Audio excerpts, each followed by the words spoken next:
Good day, everyone! Ito naman tayo. Pag ikaw nakikinig, gabi, nanonood, gabi, gandang gabi. Pag ikaw nanonood, umaga, gandang umaga, kapriyon. Bossing! Ha? Kamusta? Ang tagal mo nang wala, boss, ah! Yan nga pala, medyo nag-warde-warde muna si Caprion. At ito, bumalik na tayo. Boss, matindi ata yung pagbabalik na yan, ah. May Ayan. bago ba? Ayan. Ito yung mga bago talaga.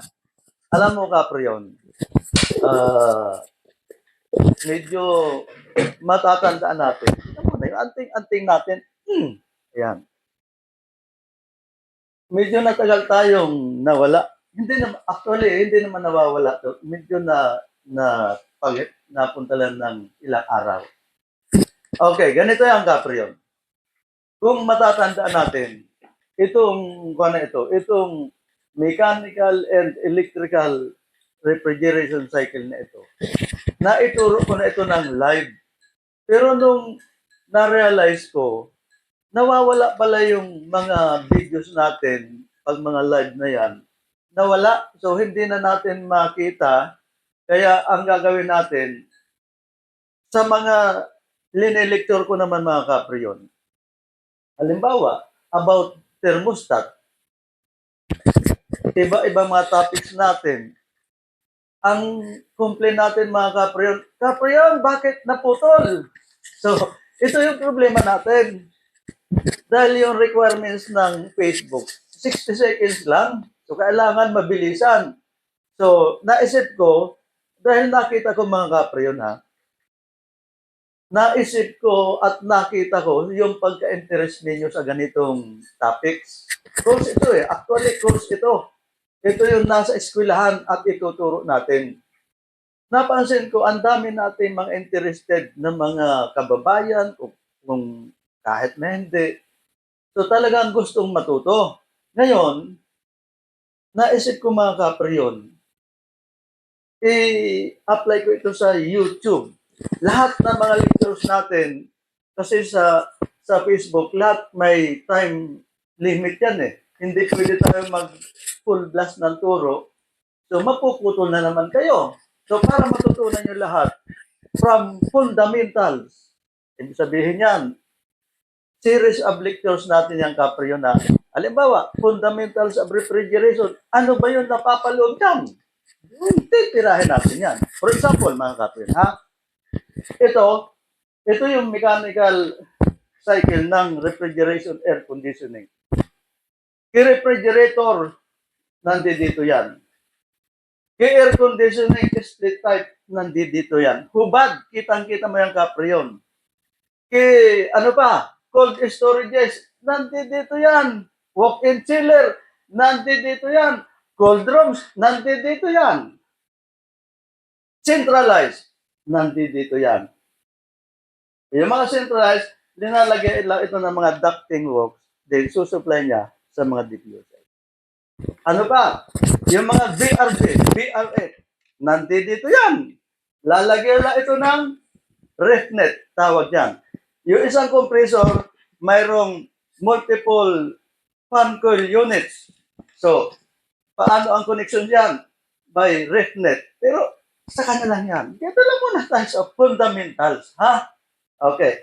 Now, kahit anong heat and cool application, nandito yan mga kapriyon.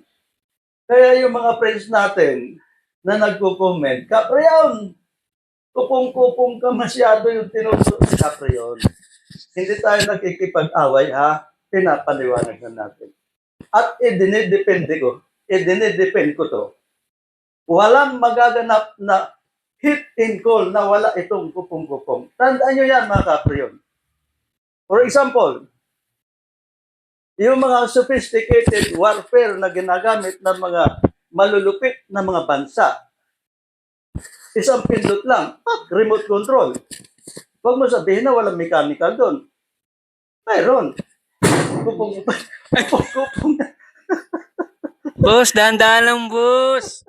So, ang ibig ko sabihin mga kapriyon, huwag natin i-underestimate ito dahil lahat ng ito hindi magkakaroon kahit na anong sophistication pa yan, remote control pa yan, sensor application pa yan, ano pa yan, PCB, ano, hindi magkakaroon ng heat and cold pag wala ang mga ito. So sa mga nagkukumis yan, maintindihan nyo na. Ano nga ba ang fundamental series of lectures natin ito mga kapriyon? Talagang matututunan mo yan. Kung ikaw man ay anong profession mo, engineer ka man, maraming klase engineer, ha? Engineering course. So ano man kalagayan mo sa buhay, kung interesado ka, para sa ito. Ikaw, technical people ka, medyo gusto mong lumalim, ito yan. Para sa atin ito lahat, ha? Lahat yan. Isa-isahin natin yan. Ha? For example, itong compressor na ito, ano ba trabaho nito? Paliliwangan natin yan. Ito, ano ba trabaho nito? At itong oil separator, ano ba trabaho niyan? Then, pagdating dito, condenser, paano naman yan? Paano naman magtrabaho? Ano ba tinatawag na condensation? Heat rejection. Ayan. Ha? Pagdating naman dito, ito yung three-way valve at ito naman yung liquid receiver. Ito yung nag-repair tayo ng window type. Bakit nagkarga ka ng liquid sa discharge line? Bakit sa mga split type, liquid kinakarga namin, hindi naman nasisira? Iyon. Alamin natin yan. Bakit nga ba? Bakit kamo? Yung charging line ng mga liquid receiver natin yan, yung charging port doon, dumaan mo na yan ng vertical loop, then accumulator, then pupunta dito sa compressor. Okay. Eto. Pagdating dito, eto. Ano naman to liquid solenoid valve? Ano ba ang trabaho niyan? Ha? Ang trabaho niya mga kapriyon, sa mga automatic defrost ito, sa mga cold rooms, sa mga cold storages, ito yung trabaho niyan.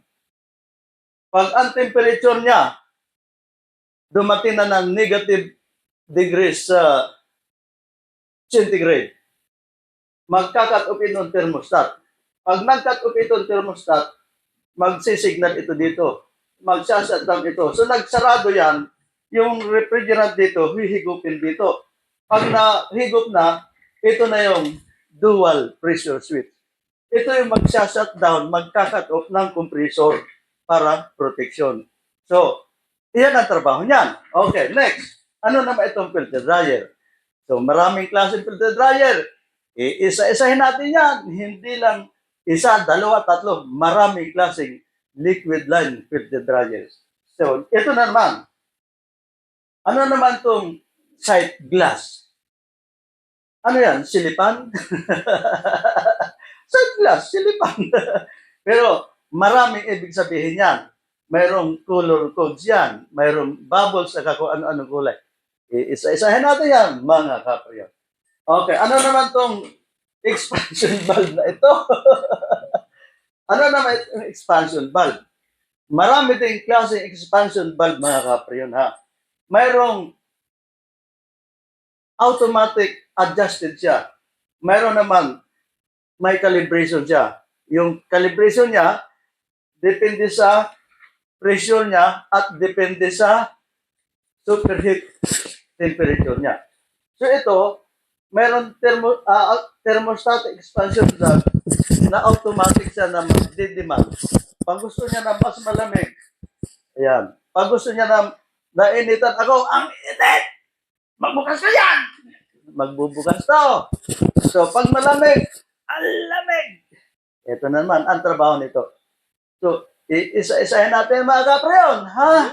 Maraming klase yan, expansion valve. May electronics, may mechanical, may self-adjusted, may recalibrated, may fixed, ha?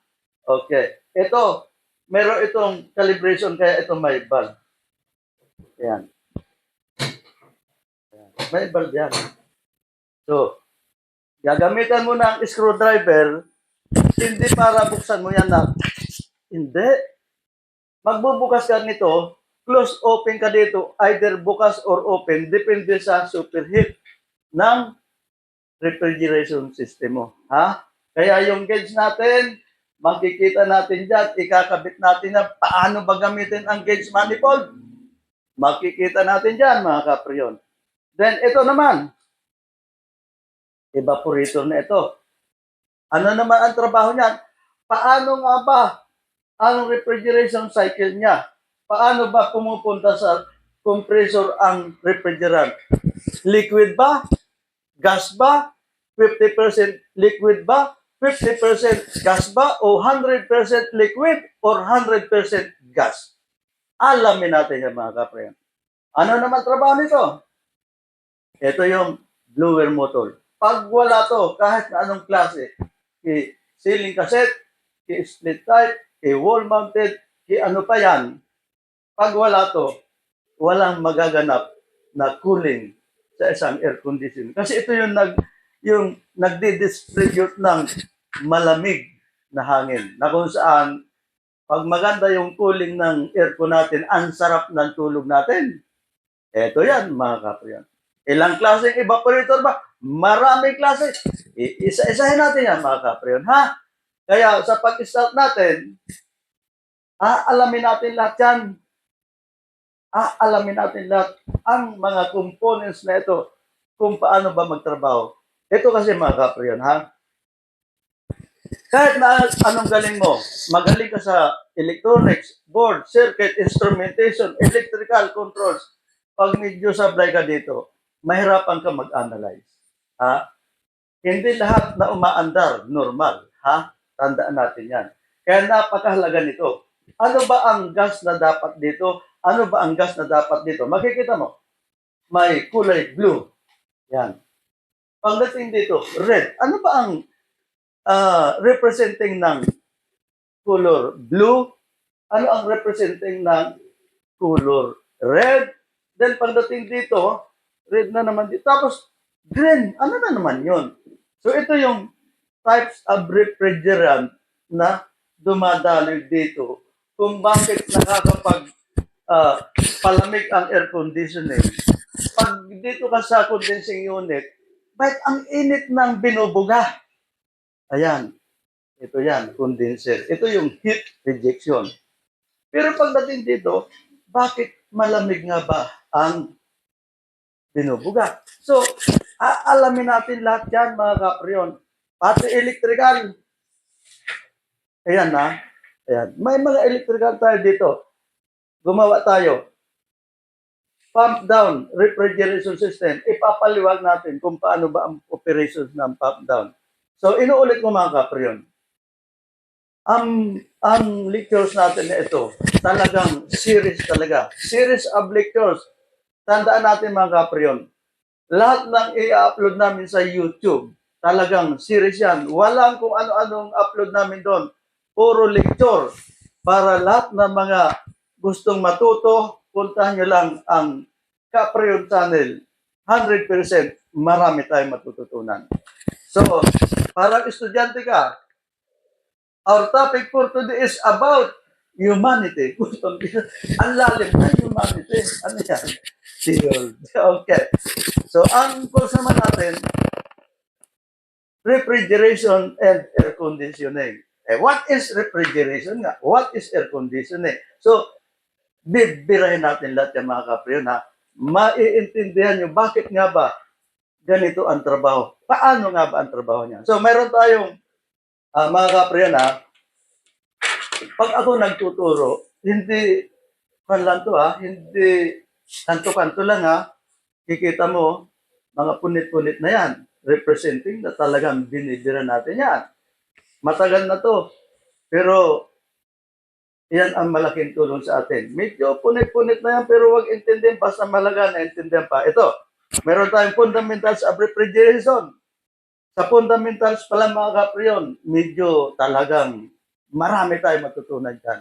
So, pagdating ng fundamentals, meron naman na basic refrigeration system. Paano nga ba ang application yan?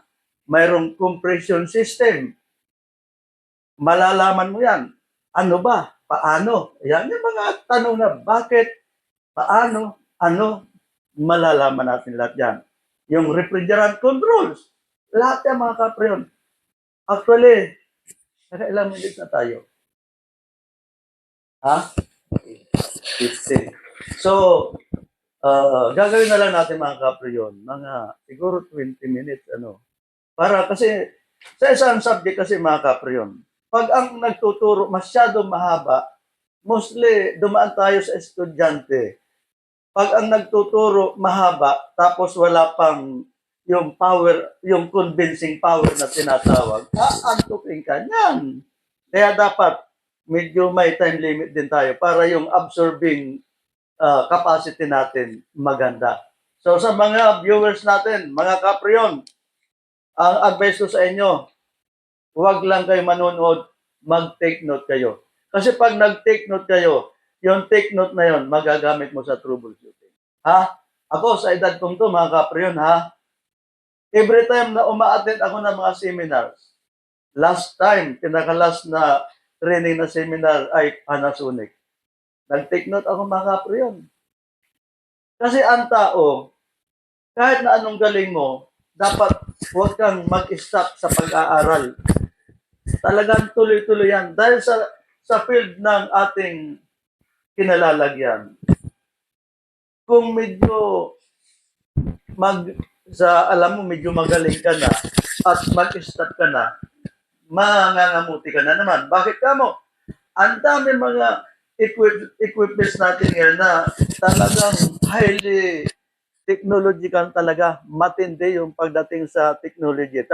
Dapat wala tayong tigil na mag-training, mag-aral para maka-cook up tayo sa mga latest na mga equipments about sa mga air conditioning na ito. So marami tayong mga air conditioning na pag-aaral. Lahat itong kapiranggot na ito, kahit na BRB, liquid chiller, nandito yan. Pagdating sa liquid chiller, mayroon lang ditong chilled water piping.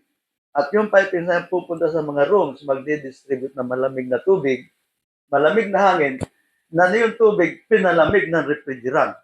Ito naman, yung BRB naman, talagang ganun din, refrigerant nagpapalamig sa unit. Mayroon naman tinatawag na water cold, mayroon naman air cold. Pero huwag muna tayo dyan, ha? Parang, ang sa atin lang nito, parang background lang sa ating pag-aaralan. Lahat yan, pag-aaralan natin. Ha, mga kapriyon? Abangan. Next topic natin, fundamentals of refrigeration tayo. Iisa-isahin natin yan. Kung paano magtrabaho, kung ano ang bawat trabaho ng bawat mechanical components na ito, maging ang mga electrical na ito, pag-aaralan natin yan. Ito yan. Mga kapriyon. Okay. Next meeting natin. Fundamentals of refrigeration. At advice ko mga kapriyon, pumunta na kayo sa YouTube ni Caprion Channel. 100%. Marami tayong matututunan. Paano? Salamat sa inyong lahat. Ang gagawin lang natin, subscribe lang mga kapriyon, follow and share sa ating mga kaibigan. Marami tayong matututunan. Alam mo mga kapriyon, ang kulang dito, certificate na lang, diploma. Pero yung technical know-how, 100% makukuha mo. Ngayon, pag ako pipirmahan ko, ay authorized. Kumbaga, diploma na lang ang kulang sa atin dito. Technically, sapul natin lahat dito. So, huwag mo sabihin na puro ka na lang makikinig. May content tayo dito. May quiz din tayo dito. Natural. Paano ka matuto niyan? Sa eskwelahan, laging may quiz para matutunan. Kahit saan, training, seminar. Tandaan mo lagi. Pag kami umaattend, marami kami mga brand. Ulitin ko lang, kay Daikin yan, kay Coppel yan, kay Panasonic lang. Lahat yan, may exam. So, ganun din tayo dito. At higit sa lahat, ang isang teacher, hindi para tumayo, para lang magkwento. Hindi. Nag-prepare yan. Kaya bago tayo mag-lecture mga kapriyon, well prepared tayo. Baka gawa-gawa mo lang Kapriyon. Ang kapal niyan. 30 chapters yan. Oh, ang kapal niyan. So, okay, mga Kapriyon. Let's bow down our heads. Magpapasalamat tayo kay Lord. At sa mga susunod natin ay lagi tayo humingi tayo ng guidance, wisdom, knowledge kay Lord. Okay, Lord, salamat po sa oras na ito. Salamat po sa wisdom, knowledge na binigay mo po sa amin. Maging sa aming mga followers, tagapakinig, Lord.